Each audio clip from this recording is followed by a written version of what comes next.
I told the story. I'm not sure I told the story about us getting in the wreck on vacation. And the van was ready this week in Chattanooga. That's right. So I flew direct, well, not direct, I flew from here, connecting Charlotte, Chattanooga, went and got the van, and I was driving back, and I stop at this gas station in like North Arkansas, and I go in and I'm getting a energy drink, Rain, shout out to Rain. Okay. They're the best. And it's a beef jerky on my carnivore diet, right? And I just get their, I don't get like, I like to get the local type beef jerky, not the Jack Links or whatever. Right. They put too many carbs, too many, And it's big beef jerky. Yeah. You don't want to support that. Yeah. And so anyway, so I'm going to check. I'm going, and the lady behind the counter is like, hey, and she points to this thing on the counter. She's like, hey, you can get 2 bags of this Jack Links for $10. And I'm like, no, I'm good. And she's like, well, what about a Snickers? I'm like, no, I'm good. And she's like, and then she finally goes, I'm in a competition to win a convection oven or something, a toaster. Yeah. She's like, I just can't sell you anything. I was like, you know what? You're a great employee to be in the middle of nowhere, Arkansas. That was phenomenal. Have such a good attitude. She's like, do you want a receipt? I'm like, nope. She's like, what about a bag? She's like, nope. She's like, I can't get you nothing. It's pretty funny. Oh, man, but you remember her, right? I remember her. I was like, hey, you want to come to Louisiana? You have a better attitude That's than right. everybody. Oh, man. Hey, could you come be on the podcast? That's right. Come train my employees. Yeah, no doubt. So anyways. No, Did you get, so you got the van back and everything's good? Got the van back, yes. Yeah. And now the truck's in the shop. Bad news. I had, I went out of town. Mm-hmm. And had a couple things needed to be done on the truck. So I was like, well, I'll just leave it with them for a week while I'm out of town. And then I got back, and then like some features in my truck aren't working now. So I'm having to.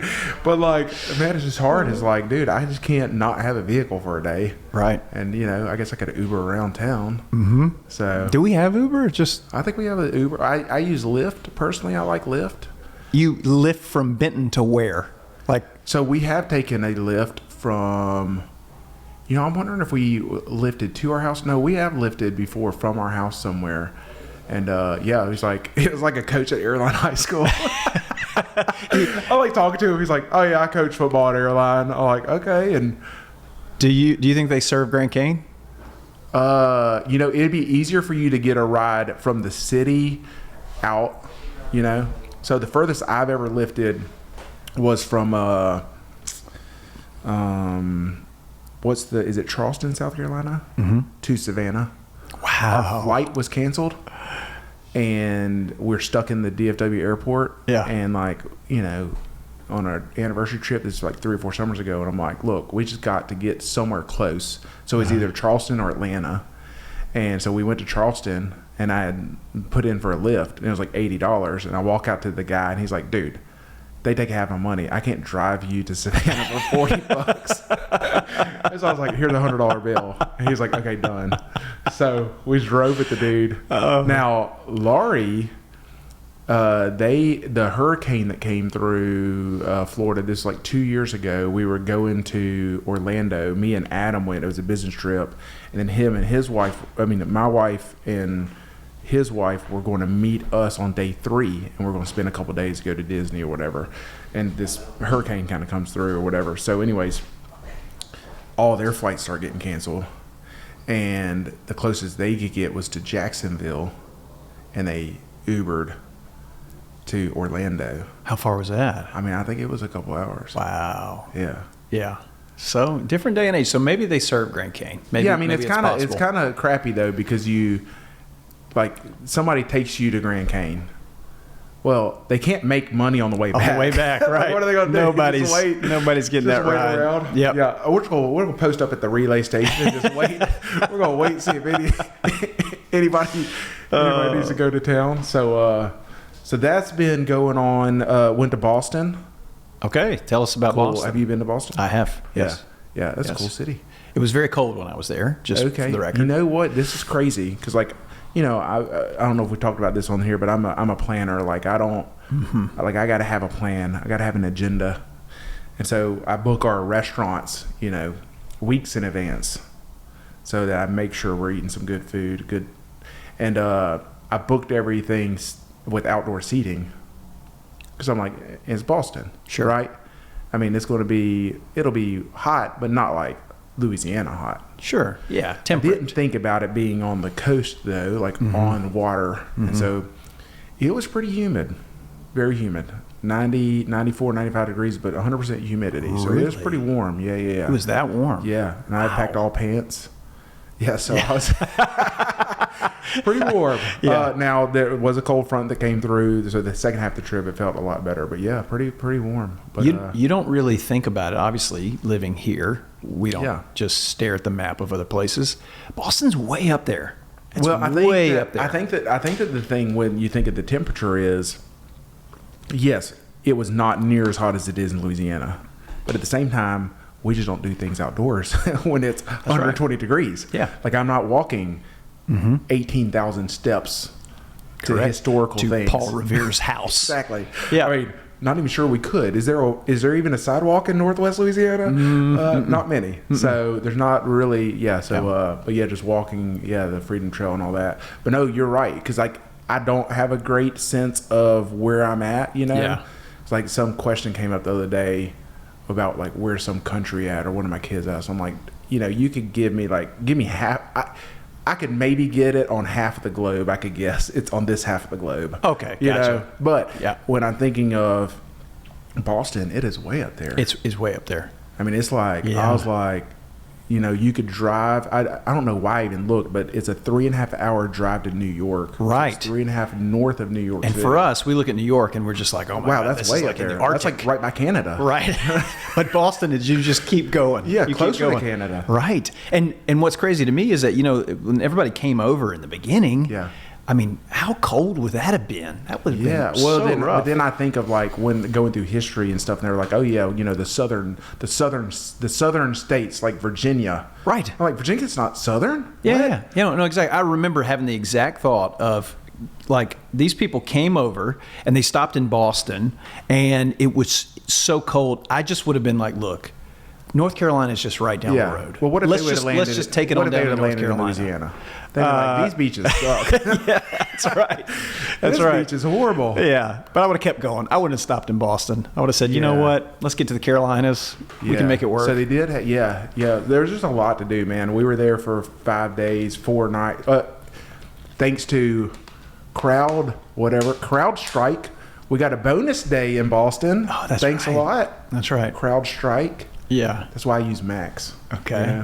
Okay. I'm not letting Bill Gates determine where I stay. Yeah. No, but so they flights got canceled that Friday. Like of all days, like we don't even travel that much.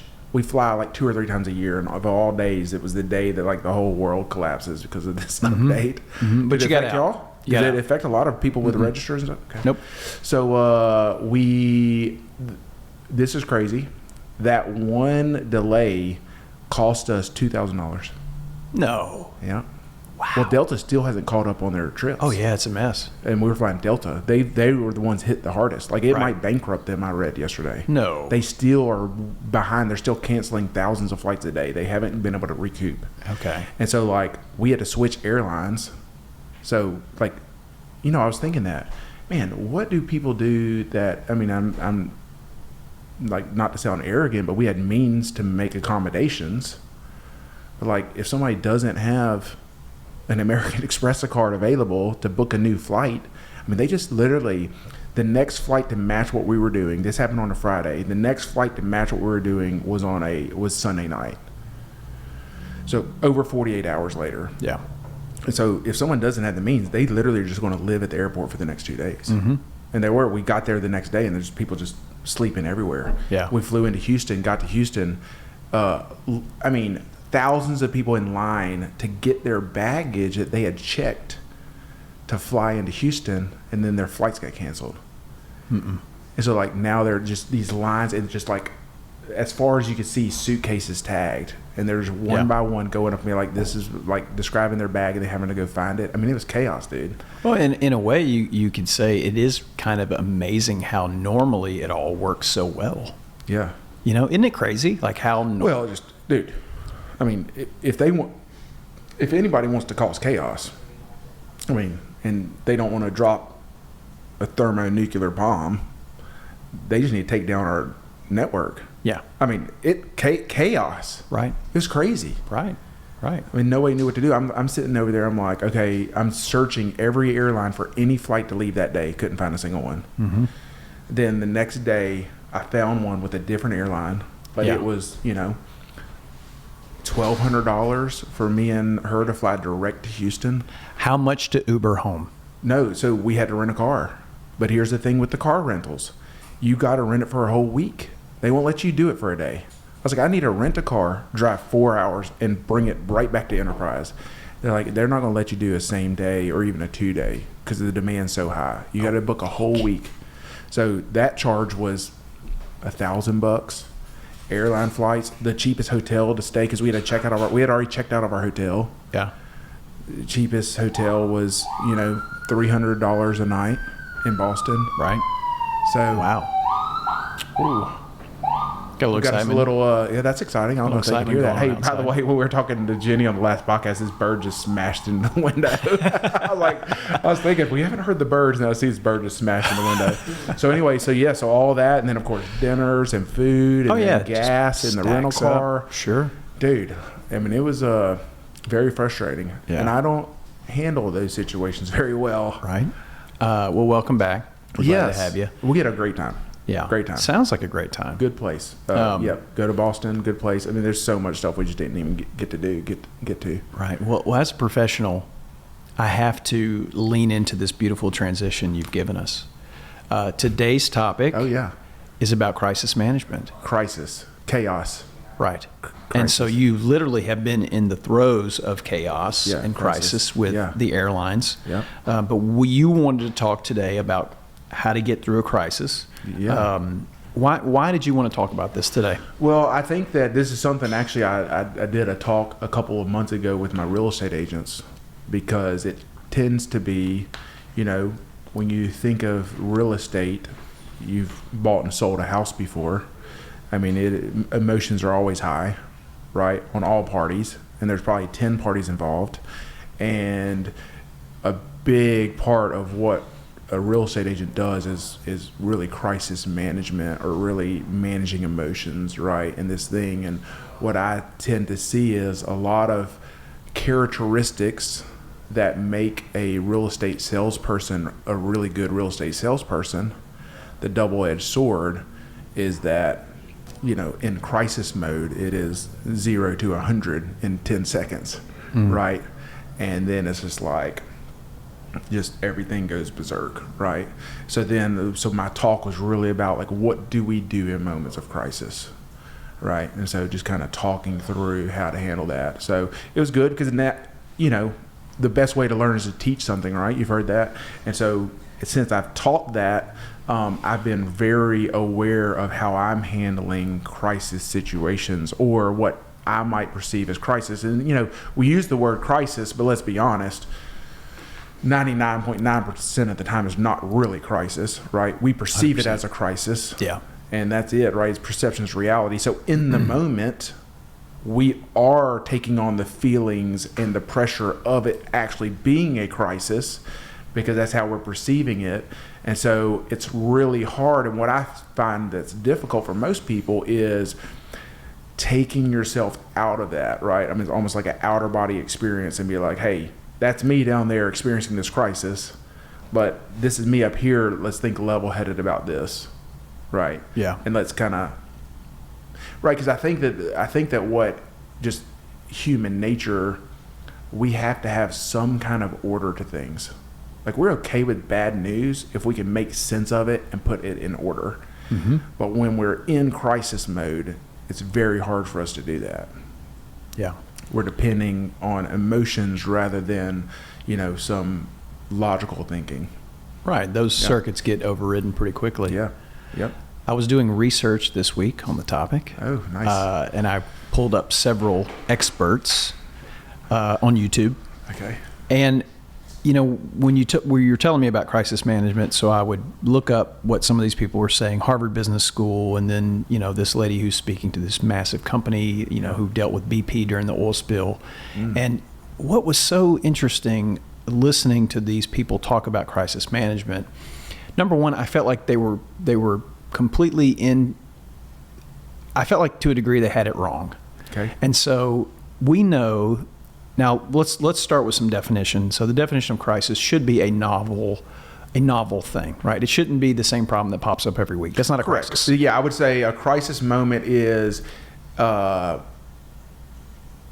obviously something not planned. Correct. Something you did not see coming. Right. Right? Well, I guess it would say, the phrase would be, it comes out of left field. Yeah. Where does that come from? It's Where unique. does that saying come from? I'm not sure. Josh, this is where we need you, buddy. I told Josh he needs to mic up. Yeah. The phrase comes out of left field. Maybe from Where did that Fenway. come I don't from? know. I don't know. Fenway. That's the left field at Greenway. That's is right, the big green is monster. the big green monster. Yeah, That's that's right. right. That's and right. Noah Kahn actually stood on top of it and sang a song Oh, wow. with That's cool. the Lumineers. I felt like I could hit it over the green monster. It's so short, you know, so tight in left field. Yeah. Anyway, so Yeah, so something that comes out of left field you're Yeah. not prepared for, blindside. Yeah. It blindsides you. you're blindsided. Blindsided. And here's what I mean by I felt like they had it wrong. How many times have you heard either the person who's speaking after the tragedy and, you know, something massive has happened and he's up on the podium and people are asking questions and the way that they answer questions just doesn't even feel human to a degree. You know what I mean? It's kind of like, we know what we know and we'll know more later. And they ask another question and he says, Yeah.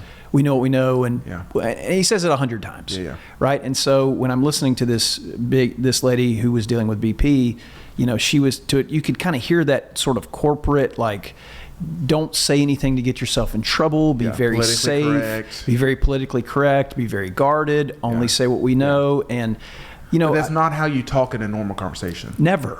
Yeah, nobody would say. Never. Nobody would say, well, you know, oh, that just happened, right, with the assassination attempt. Correct. Right, and now they put this lady in front of Congress. Yeah, yeah. And she won't answer any questions. There's like factual questions, like, Right. hey, what was the weather like that day? That's right. You know, we'll just have to consult with right. the experts. Yeah. I'm not a weatherman. Do I look like a weatherman? As more facts come out, we'll know more. Yeah. Right. It's just that kind of speak. And Yeah. so if you have a crisis, you know, a unique event in your business that comes out of left field, I feel like maybe the worst posture to take is that type of stilted, buttoned up. Well, let's ask approach. this. Why do they take that approach? They're afraid Afraid Yeah. of of getting in trouble, making things worse, admitting fault, their or own skin. saying the wrong thing. That's exactly right. Yeah, because they don't want this to come back on them. Correct. Yes. Because when we live in the spotlight, these big Yes. companies, right, is Yes. like, if I say something, hey, we're going to do this and fix this, Right. and it's not done, now Yeah. you're the one. Now, and so in that moment, I would point you to another question. That question is, what builds trust? What builds trust between two people? Yeah. What is it? Right? Yeah. Well, I think that, you know, obviously some of that is just time, right? The more I'm around someone, the more I have the ability to trust them, right?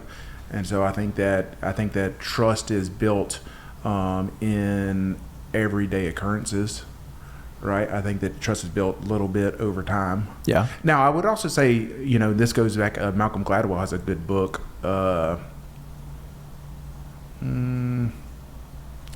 It's his last book, I think. But his whole thing is like, he talks about like Bernie Madoff and stuff like that. He's like, we had to have like 7 red flags as humans to not trust somebody. Right. Like our human nature is just like, oh yeah, this person's not going to steal from me. Yeah. Right. Yeah. And then it takes time and time again before you're like, hey, this person might be a crook. Yeah, Right. yeah. And so I think that that's part of human nature and that's actually a good thing about us is that we do want to trust someone. That's right. Right. And That's we right. do, you know, you almost have to lose the trust in Yeah. a lot of senses, right? Especially whenever you've been nominated or promoted to a big title. You're the president of the company. Well, obviously, if that person's the president of the company, Yeah. someone I can trust, right? What I was pointing at with that question is, for people in those positions, if what they're communicating directly or indirectly reads or reeks of, I'm trying to protect my own skin, Yeah. I'm trying to save myself, Yeah. I'm in this for me, Oh yeah. then that's never been something in your interpersonal relationships that has built trust. Never. Yeah. Well, and I think and part of that is a generational thing too, right? Is that I feel like I'm a millennial. We're like the old uncles of millennials. I claim half X, half Okay, millennial, okay. but that's fine. Okay. They do have like a little hybrid, like between the like 79 to 82, which we both fall into. Okay, there we go. Or, Yeah, right. So I feel like that generation really just wants authenticity. Like, give me Yes. the facts. Like, Yes. don't beat around the bush. Yeah, Like, I don't need a soft approach. right. I just need to know where we stand. Yes. Like, just give it to me. The video that I watched from someone from Harvard Business School, Oh yeah. which, maybe has some good things, maybe doesn't have some good Yeah. things. I was not expecting great things, but I watched. Okay. And, Well, He why said- would you expect something great from Harvard? well, look, I mean, it's kind of academic, right? Yeah. We're out here in rural Louisiana in the real world, man. Sure, yeah. But he said something that really resonated. Okay. He said, look, two things in these situations. Number one is you want to be brutally honest. Yep. And then number two is you want to be exceptionally hopeful. That's the posture. Yeah. You want to be brutally honest and Yeah. exceptionally hopeful. Yeah. Because, what you're communicating to people in that time of crisis, Yeah. number one, you've got to level with them. Yeah. You got to be straight about the facts as Yep. we know them. Yep. And not this like cover, CYA kind of cover my tail Yeah, yeah. version of communication. Sure. Like, let's be honest. And then secondly, we got to be hopeful. Yeah. Humans can get themselves out of incredible jams. Oh yeah. Well, I think that it's our human nature, right? Is we're going to survive. We're going to get through it. I think of we have an opportunity as leaders in crisis. We can either scatter or we can bring them together, right? And I think that what you're talking about being real political and being real vague, it's really going to scatter people, right? Because they need to have hope. Right? They need to have this confidence, hey, we're going to get through this. And if you're not giving them that, they're going to look to something that will. Right. Right. And so, but then I think back to, I remember watching George W. speak after 9/11, like that day or that night or the next day. Remember, he's standing on the grounds. Yeah. And like he brought the country together, right? By, he was very pointed and direct, and kind of, but I think you kind of have to do that. And then, then it goes back to some leaders just avoid it altogether, right? And I think that's the first step of dealing with crisis is identifying, hey, I'm in a crisis. Yes. And I think that, you have some Michael Scotts of the world that are just like going to kind of like ignore that, hey, there's a problem here. Right. Right. Right. And so now where we're as leaders, right, is how much and at what point do you let everyone know? Obviously, if it's some crisis, everyone in the organization already knows. There's no hiding it. Right. Right. 100%. Some things, financial things, can be kept away. Right. But then, even then, right, if it's a crisis that's not known, right, but there is crisis in the leadership, are you transparent and open with your whole organization? That's a good one. I think it would be the degree to which, the level of seriousness when you're talking about a financial crisis. I mean, are you a little down in your sales? Like for example, I mean, would the interest rates have certainly hurt your business? Coming off COVID, the interest rates really hurt our business last year, and we were down by quite a bit. Yeah. Everyone that I knew who was in our business was down quite a bit. Yeah. So we did have some conversations to be honest with folks to say, hey, look, like we're down 30% from last year. Yeah. And normally when you have a cost infrastructure built in, that does massive, massive damage. Yeah. And so I think that's probably the most recent thing that I could think of from a crisis standpoint where, in conversations with management and conversations with others, the reality is, hey, you know what, we're really down, Yeah. but we're going to think about the things that we can control. Yeah. We're going to Well, I work think on that's what we it. can do. Yeah, and I think that's it, is saying, hey, let's acknowledge this, right? Even if it's just you it's just a crisis you're going through, is just take a deep breath and be like, all right, this is not ideal. I was not planning for this, but the reality is it's happening. Mm-hmm. Right. And so, I mean, can you imagine if you called a whole company meeting and be like, hey, the economy is horrible and we're down 30%. All right, y'all go do your jobs. Yeah. Right? I mean, so right. And so it's like, so I think that the benefit of crisis, a couple things that are a benefit, if I'm going to look at it that way, is it does force you to make changes. Yes. That are good changes, right? So it's almost like we're never going to let this happen again. Right. And in order to never let this happen again, we're going to cut spending. We're going to be lean. We're going to do whatever it is, right? But then it also, the good, and it kind of goes hand in hand with that, it allows you to implement things, right? It kind of opens the door. It's kind of like, well, I'm not going to rock the boat, so I'm not going to change the way we're doing this, even though I know there's a better way. We're good enough. We're not great, but we're good enough, so we're just going to put on cruise control. When crisis hits, it's like, well, the boat's been rocked. Yeah. Now it's time. Let's implement some of these things we've been wanting to do. Sure. Right. And Yeah. And so those are two kind of pros in going through crisis, but it's never easy navigating those. Right. I think that just on a personal level, like you said, you got to focus on what you can control. Right. So it's like, hey, I'm going through a crisis. Right. Now I think just some tangible things that are beneficial for me to have is I need to have a very short list of people I can call. Right. They might not even give me advice. It might just be like, hey, I'm not in a good place. They might not even want to know what the crisis is, but it's just saying, hey, this is not going well. I had a bad day. There's some things, and I'm just like having trouble with managing my emotions. And these people, I would imagine, know you, care about you, know how you tick, and can kind of speak life into you. Yeah. Right. And remind you, hey, dude, you called me 6 months ago with the same thing. Right. And what happened? Mm-hmm.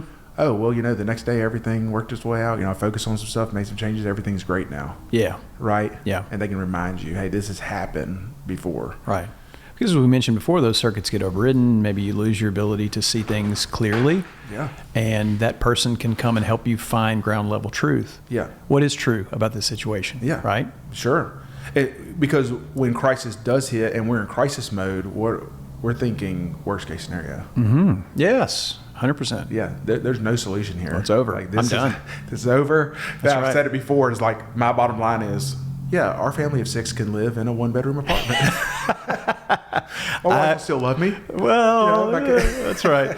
Look, I've slept in a van, man. Okay, I can do it again. Yeah, I can do it again. Hey, I can go polish off the guitar. We can go back on the road. That's right. I can go play some gigs at night. Mm-hmm.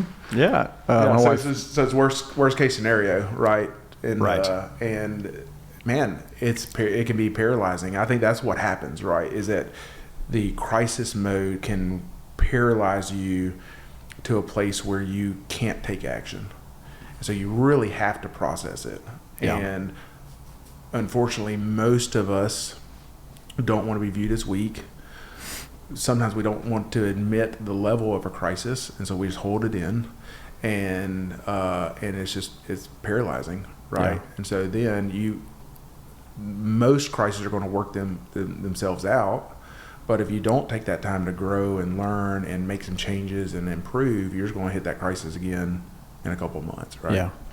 One of the other bits from Mr. Harvard Business School was, of course, recognize, that this is a crisis. Mm-hmm. And then secondly, form a, kind of like what you said, to a degree, is like you form a team, really, a council, if you will. And he was very, very adamant that a commission. I call it a commission. That the commission involve people with various stakeholders in the organization. Gotcha. So maybe there's frontline employees, maybe there's management, maybe there's a representation of folks Gotcha. who would be able to give you perspectives that maybe are outside of your normal Gotcha. purview, Yep. right? So you made this decision. It may really affect your frontline team. The managers may be affected this way. The marketing folks might be affected that way. So form that commission of different point of views and perspectives. And then secondly, be decisive. Once you bring that information together, be decisive, move. You mentioned about being paralyzed. So in that way, I think in a real crisis, to which we only see probably a few just extraordinary crises. COVID was definitely a crisis. Sure. Like, you couldn't just sit there. I remember talking to Bo.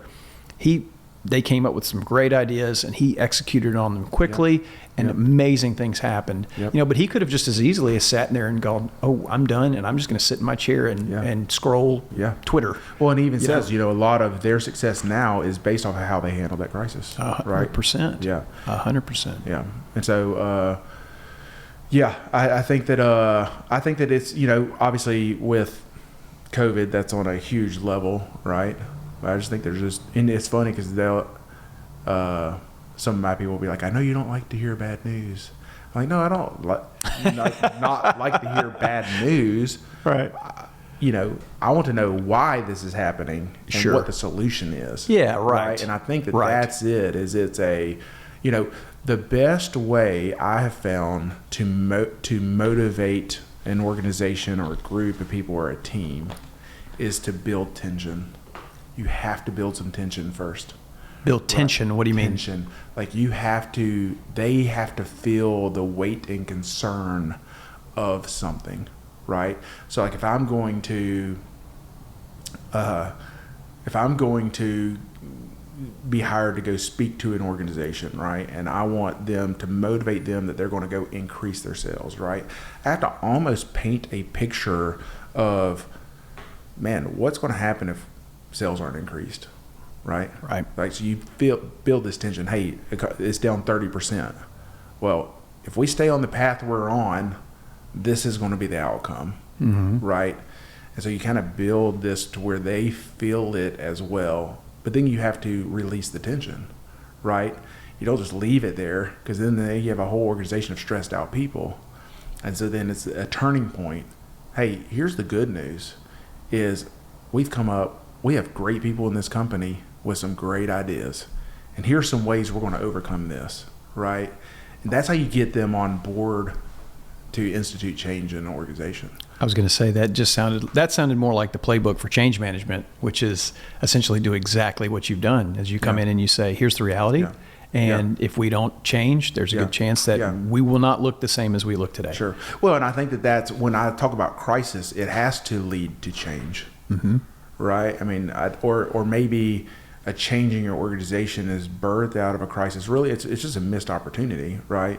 If you don't capitalize on that and take this crisis and learn from it, right? And so it's kind of a mindset perspective. So when we talk about you're going through crisis, you got to go to your controllables. Well, one of those controllables, obviously, like I said, reach out to somebody. I think another controllable is your mindset or your attitude about it, right? Because you can be, economies this, interest rates are this, but those aren't in your control, right? So what is in your control is how you're going to react to that, what you're going to do about that. And so I think that's the big one, is the mindset. So now I keep telling my guys, like, hey, when a problem comes up, like, this is an opportunity for us to get better. That's the mindset we have to take. Yeah. If not, you walk around defeated. That's right. That's right. One other point that was made that I thought was pretty interesting was, ultimately, we're very small. Like the kind of, when you're in situations like that, it's easy to just think that your universe is crashing down, but ultimately, it may not even be about you. Yeah. You said, what can we control? It's a similar thing to that, and that just seeing yourself as part of a bigger thing that's unfolding, like in COVID, right? It's like, you could think, oh, this is my business. It's all me. It's all me. It's all me. It's like, everybody's in this situation. And so the connectivity between us right now, the humanity of being honest and then staying hopeful. And you know, some people, again, you know, they would look at situations of being like, it would be weak to show vulnerability or humanity in the moment. Yeah. But don't you think that's the trust building that goes on to say, look, I'm uncertain. I don't know what's going to happen. Yeah. But we're going to pull together. Yep. We're going to listen to the best ideas. We're going to act on them. We're going to control what we can control. And, you know, we're going to be hopeful that we can get out of this jam. Yeah. Yeah. But that doesn't mean that I'm bulletproof.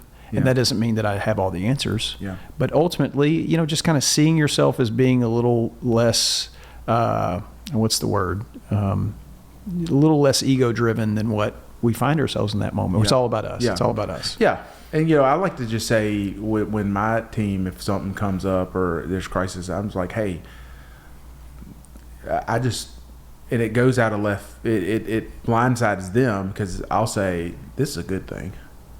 And they're like, whoa, wait, what? We just told you, hey, we don't have, you know, we have a huge AR and no cash to make payroll tomorrow. And I'm like, but here's why it's a good thing, is because this is going to force us to improve our processes so we're never in this place again. Right. Right. And they're like, oh, okay. Yeah. You know? Still need that cash. Yeah, still need that cash. Still need that cash. Still need that cash, yep. So, but, you know, you think of the good and sound processes you have in place in your organization right now, right? Just daily processes. Most of those, all of those, were birthed out of conflict, right? Or a mistake. Or a crisis, right? And it's like, wow, I never even thought this was a problem until now, right? Now, what are we going to do to never let this happen again? Right. That's just learned experience. That's the invaluable things that in a business, you know, I mean, there's a great saying that says, you never really learn a lesson unless it costs you money. It's that kind of thing, right? Of like, you know, when it costs you money. Yeah. Or I'm learning. I like the one that says you're not an entrepreneur unless you've made payroll with your personal checking account. Yeah. But yeah. And so I think that's I think that's really just the mindset we have to take, and it really goes through. And so here's my kind of philosophy in leadership is, okay, I know that I'm going to make mistakes. There's going to be crisis. Things are going to happen, right? But I want to shorten the amount of time that I have to do that, right? Like, I don't want to spend 5 years figuring this thing out. Yeah. So what can I do to shorten that? Right. Right. And that's why I'm big on coaching, consulting, reading books, learning. You're not going to avoid all of them, but you can avoid some of them. Yeah. A lot of them. Right. I like the phrase fail fast. Yeah. You know, we're going to make mistakes. We're going to fail, but learn, change, do better, learn quickly. Yeah. Right. I mean, because there's no way you're going to avoid the mistake. Yeah. And that's what I think, the money guy, what's his name? Dave Ramsey. He's like, you know, that's just, you know, whatever they say is, you know, oh, you know, it cost me $25,000. He's like, well, that was a $25,000 lesson. You know, you just took a $25,000 college course on that. Thanks, Dave. Right. Thanks a lot. Sweet guy. Yeah. Sweet guy. But, you know, but it's true, right? It's is. like, and you got to view it that way, because if not, you're just going to be this victim mentality and constantly be beat up. Woe is me. This is happening to me. Rather than this is what I'm going to do about changing what I can change. Right. Man, small business is hard. It's hard. Yeah. Well, you know, in most of the time, it is your only income, right? I mean, and that's where, you know, and that's what, even when we talked to Brittany last week, it's like, when you're young, you just don't need a lot of money to live. Right. You're right. You might not have 4 kids or a big house note or vehicles or whatever these expenses are, and so it's easier to take some hits, right? And then a lot of times, you know, both of you are working, right? I know early on, I mean, that's how I got started. My wife was still teaching school, and so like I was like, well, I'm hedging my risk here, right? We can live off her salary alone, you know, and we, you know, and try to make this happen. But like now, if I was going to put our income at risk to go to try something new, I mean, it would be tough. It'd be tough. It had to be a no-brainer. That's right. Right. Yeah. Yeah. And so, Yeah, that risk tolerance, like you mentioned in the previous episode, it does go down as you get older. Oh, yeah. Because you're in more of a protective mode. You're Yeah. not as much. you don't want to lose what you've gotten. Right. And then, but in that kind of goes into a spiritual philosophy too, right? Is that we would say, hey, we're blessed. God has given us these things. Yeah. Well, now you kind of put it on control to enjoy those things you've been given, Yeah. rather than still living with an open hand Right. and letting those things go if they need to go. Oh, that's Right. that's So really we hard. want to- so we want to protect the blessings we've gotten instead of using those blessings maybe to bless other people. Right. Right. That's right. Yeah. Talk about mindset. Holy cow, man. Yeah. Oh, look, I'm not saying I'm an expert at it. I'm just saying I'm able to identify it. Now. Yeah. You know? That sounds like something I should be thinking about. We'll see. Well, everybody pray for Josh this week. Oh, it's he so has- good. He has some work he needs to do. 100%. Hey, yeah. quick question. This is Yeah. as an aside. Yes. The highest performing real estate agents, because listen, we do a little bit of sales management in our company, Okay. and the folks in sales are similar to real estate agent. You know, it's a sales job. Sure. And you're sort of looking over and looking after these folks. What makes the best real estate agents? You mentioned this crisis that they all get into, but what makes in your experience, you've seen so many, Yeah. what makes the best real estate agent out there? Well, I think that let's paint a picture of what they're seeing every day, right? A real estate agent doesn't have a boss, right? So nobody's telling them to get up and do what they need to do. They have literally, I mean, just think about this. I don't know if there's another occupation in this town that there are 1,500 other people that do the same exact thing, right? And so talk about a commodity, Yeah. right? So you have so that's kind of what it is, you know. I mean, there's no secret to being successful in real estate sales. Like there's no, I mean, you can literally go Google it, go watch a couple of videos. I mean, you can learn what to do. So the ones that are at the top are able to practice the fundamentals every single day, right? I mean, they are no matter what is happening, or no matter what crisis is going on, no matter what they see on Facebook, no matter what the national news is telling you, or no matter who's making fun of you, or no matter if your kids are sick, no matter if, you know, your spouse is mad at you, no matter if you got fired by a client yesterday, you are still practicing the fundamentals of the business every single day. Which sounds like what? I mean, the fundamentals are, I'm in control of. yeah, it's just What your I'm in control controllables. of. It's your controllables, Yeah. right? And so you think of that, right? And so your controllables are pretty basic, right? Yeah. You need to, you need to be the rainmaker. I mean, you need to go and call clients, past clients, future clients, leads, ask how you can help, ask how you can serve, right? You need to foster relationships. You need to do what you said you're going to do. So I mean, it's really just the fundamentals, but nobody's coming behind you and checking to see if you're going to do that. Right. And here's the problem. I had a guy reach out to me on Facebook over the weekend. And he texted me at like 2 a.m. So maybe he was, you know, up drinking or something. I don't know. Or maybe he couldn't sleep. Maybe he's in a financial crisis. And he said, he's like, you know, I've been thinking about real estate, you know, and all this stuff. And I said, you know, the biggest hurdle for the newer generation in real estate is delayed gratification. Yeah. Because you have to be willing to do these fundamentals, Build it. for 3, 4, 5 months before you get your first paycheck. Yep. And not many people are willing to do that. That's why 9 out of 10 drop out in their first year, 8 out of 10 drop out in Yeah. their first year, right? Because they don't know. I mean, they see. It's funny because every time Shay and Hannah, I mention anything about real estate, and they're like, "Oh, we know you realtors. We watch Selling LA or whatever that show is on Netflix." They're like, "Oh man, y'all just have it easy, man. Y'all just party all day and Right. go to open houses, and you sell one property and make a $200,000 commission check, Yeah, right?" yeah. And so that's this perception, right? Right. When like Right. the average commission check in our market is probably like $5,000, and I got to pay 30% taxes. I got to pay my broker. I got to pay for cost of running my business. And when all is said and done, your net bring home to live off of on a commission check is probably going to be around 35-40%. Wow. So you sell one house, you're making $2,500. Yeah. And that could take months. I mean, your first deal. I mean, I tell people, hey, in a balanced, normal market, which is kind of what we're in now, it's going to take you 6 months to get to your first closing table. Mm-hmm. Yeah. So wow.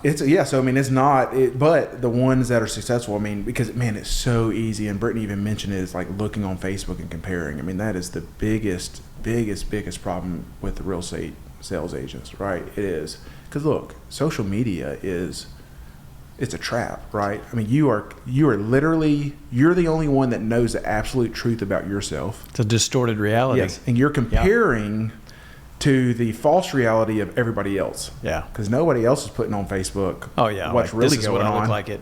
Yeah. So you have one real estate agent that like once out of 10 year just so happens they have 10 closings on one day, and they're like 10 closings today. Not to mention these are probably like $15,000 houses in Cedar Grove, right? Yeah. 10 closings today, and you're sitting there like, oh man, I hadn't had a closing in 30 days, and they had 10 in this day. I mean, like, it's just crazy. So you got to be able to block out the noise. It's the wrong scoreboard. Have to. Yeah, and it's like, well, are the interest rates high? Yes. Are the sales down? Yes. But there are still, millions and millions of commission dollars being paid out every month. That's right. It's still out there. That's right. So who's willing to do the fundamentals and go get it? Who's gonna do a little bit more? Yeah. And that's sales, right? Yeah. Like who's just gonna do a little bit more? Yeah, and I told my agents that too. I'm like, look, if our market's down 30% from last year and you want to make the same amount of money, you got to do 30% more of the fundamentals every day. Mm-hmm. That's just to break even. Yep. If you want to grow, you're having to double what you were doing last year. Yeah. Because of what's out of our control, the interest rates, you got to double what's in your control, the fundamentals. Yeah. So, yeah. So it's but doesn't that relate to every industry though? I mean, it is. Yeah. I mean, sales is really a very common. It's the same for our guys that are out there trying to sell, and there's not building as many houses, right? So what are we going to do? Yeah. Or with builders. That's right. I mean, it's really all these industries, and that is why I do like the trade businesses, because they're almost impenetrable. Plumbing has to be done from a demand standpoint. Yeah. It's going to be hot, right, as all get out in Louisiana. That's right. 9 months out of the year. HVAC, plumbing, electrical, plumbing, all that stuff roofs. You need a roof. You gotta Right. have a roof, right? Right. So that is really, and that's where I think through, and I've mentioned this before, but you think of the development of AI and all this stuff, and it's like, should my kids go to college? Shouldn't they go to college? And I'm just like, there's always going to be a huge demand and need in certain industries. There's always going to be a need. It doesn't matter what's going on in the world. Yeah. They are going to need that, right? Yeah. Well, and it felt like for years and years, we've talked about this before, that no young people were going into the trades. Yeah. And now you see kids coming out of Harvard who are like trying to buy HVAC companies in Iowa or something. You literally crazy. see this. Yeah. So it's a shift that AI is playing a role in. Yeah. But to your point, I mean, those businesses, I just don't see like the robots taking over. Yeah. And we're always going to need it.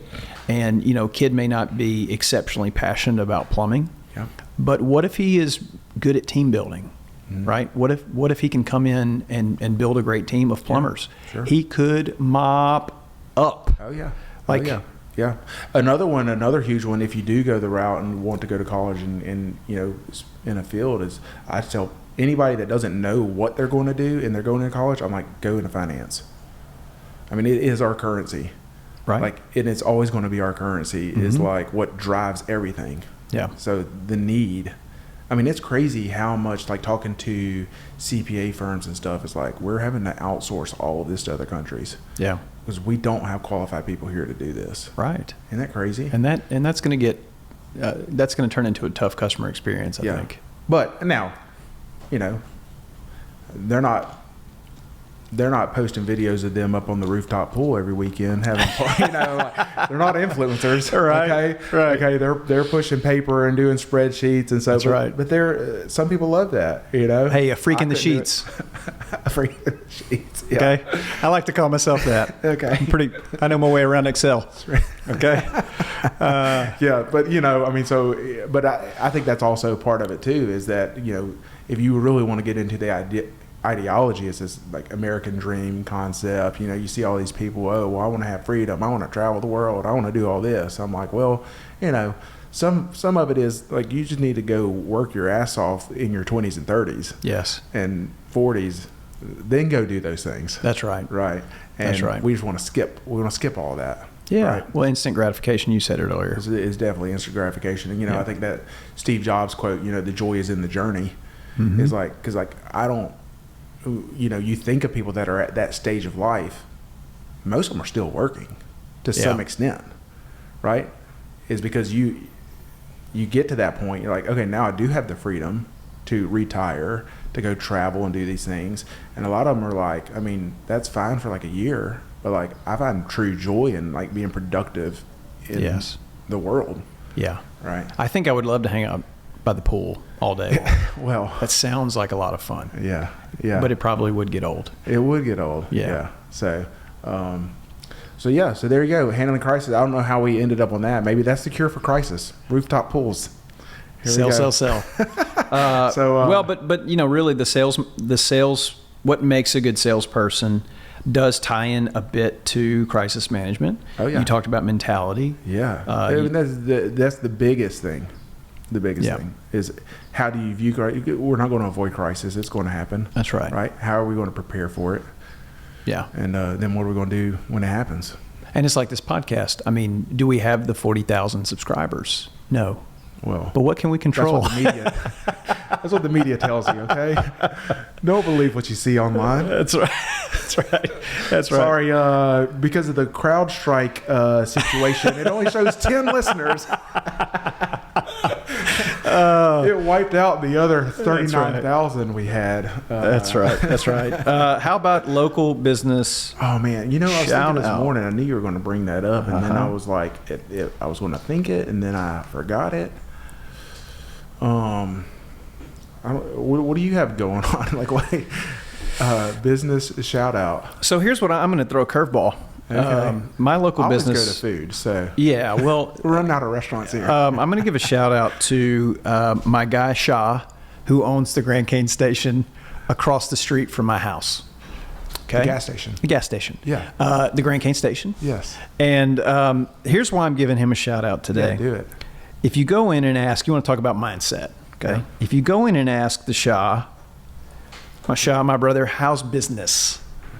He gives you the same response every single time. Okay. And his response is, business is good, God is great. There you go. Okay? So, There you go. you know what? Anytime somebody asks me Shah. from here on out, I'm giving them business is good, God is great. What a mindset. You know, he's a grinder. Hey. He's always working. Yes. He's got plans. He wants to do other big things. But I want to give the Shah at the Grand Cane Station a shout out. Now, yes. is this where you frequent your pizza? Well, also the out. number one pizza restaurant in Grand Cane, the local Hunt brothers there, and he's got to be killing it because look, Yeah. I taste the pizza, it's fine, it's good, you know. But look, I'm thinking, what's the cost of goods on this pizza? How much could it possibly be? Yeah. Right. Yeah. But you know, he's probably selling, I don't know, 300 a day. I mean, those And pizzas are and flying you got to out have of something there. to drink with it. Well, that's exactly right. Yeah. That's exactly right. Yeah, maybe So, have a little, maybe an appetizer. I some mean, cheese sticks. he's got pulled pork sandwiches and briskets, and it's this. I bet they do good with breakfast. They have breakfast. Oh, you know it. Yeah. You know it. A Those are the Mecca best breakfasts too. It's like, do I want to go to Chick-fil-A or do I want Right. to get this greasy? potato log. Hey, I'll tell you what. I grew up traveling. We ate gas station food. Right. I mean, and the best was at the Air Base Road in Alexandria. The Exxon there had meat pies. I mean, just great meat pies. Yeah. Yeah. So he was like, "Hey, what's for lunch?" You know, a big red and 2 meat pies. And it's $1.99. and it's great because you can cook it all in that fryer. Just throw it all in there. All of it. Meat pies, the Yes. potato logs. Yes. Now the worst is if you're going in one of those gas stations not to get the food. Like you just have to go use the bathroom, Right. and it's one of those gas stations. Mm-hmm. You're gonna smell like it for the rest of the day. You know? Yeah. Shaw, what's your order on that Hunt's Brother pizza? See, I'm a meat lovers guy myself. Yeah. But Yeah. my daughter is she's a pepperoni. She's in a pepperoni phase, so Okay. we're doing mostly pepperoni now. Okay. So you don't do it. They don't do a half and half. They don't do. There's custom no orders? listen. There's no gluten-free option currently Do they not available do- at the Hunt Brothers. Do they not do? They don't do specific orders. You can't. Hey, half meat lovers, half. You know what? pepperoni. Honestly, I bet they would do whatever you Yeah. wanted in there. Now I'll say this. You know, growing up, you know, my favorite snack, and this is really sad to think of now, but my favorite snack after school was to come and get a whole Sam's pizza in the oven. Right? You know, you buy the 3-pack. It's like Okay. $10 for 3 Okay. frozen pizzas. All right. Right. I was a Totino's man myself. Okay, But go ahead. Yeah, no, I had to go with the big. Okay. This would feed a family. I was eating it as a snack after school, before dinner. But you know, the hack is you get a pepperoni pizza from Sam's, but look, that's not enough toppings, right? Okay. You're coming in, you're adding. Look, we're going to make this a 3-cheese pizza. I'm going to go get some cheddar out of the fridge. I'm going to throw some mozzarella on there. Look, hey, what did we have last night? Oh, we had some chicken. I want to throw some chicken You're on a there. mod guy. I'm taking what Sam's has given me, the foundation, and I'm adding to it. Okay, I'm adding to it. Yeah, I would do that with macaroni and cheese. There's a lot of things you can throw in macaroni and cheese. Yeah, Yeah, Yeah, great some- product. great product. Now, Jason was here, who I was told earlier was someone's favorite guest of ours. We've got to have him back on. Okay, good. Josh, our producer, said Jason's his favorite. Okay. But Jason, I don't even know I talked about this on the podcast, but I love this story about Jason. Yeah, I can tell it to him now. We'll bring it back up next time he's on. But when he was little, he's still a very picky eater. But when he was little, his mom, the only way to get him to eat, and he only eats the Velveeta shells. Like if it's a macaroni noodle, he won't eat it, even though it's literally the same ingredients. Right. Has to be the shells. Okay. But the only way she could get him to eat it was to put some sugar on it. So to this day, he still will put sugar on his Velveeta shells. And this is the one with like the big, thick, creamy Yeah, I mean, stuff you it's squeeze out of macaroni the and foil cheese. It's pack the shells, and mix it up. Shells and cheese, yeah. Yeah, and put sugar in it. But that's another one. You throw those 3 cheeses in there. You know, hey, I like the packet, but I want this stringy. We're going to throw some cheddar in there. We're going to sprinkle a little Parmesan. You know, some of that fake imitation crab meat, Oh, seafood, mac and cheese. You've got the hot dogs that you just cut into little slices yeah. and throw them in there. Oh yeah, Yeah, of course. There's a lot of options. Yeah, great place to stop. Thank you, dear listener, All right, for yes, tuning thank in. You. Hey, leave us a review. That's right. We need to get a review update because I feel like we haven't been giving shout outs to reviews. We did get some criticism from Jordan, but I didn't see his positive review when he gave that criticism. That's right. So We have, hey, if you're going to criticize, leave a positive review first. We'll listen. once we corrected. Yeah, or sponsor Yeah. the show. Okay, there you go. There you go. All right, man. All right, see you.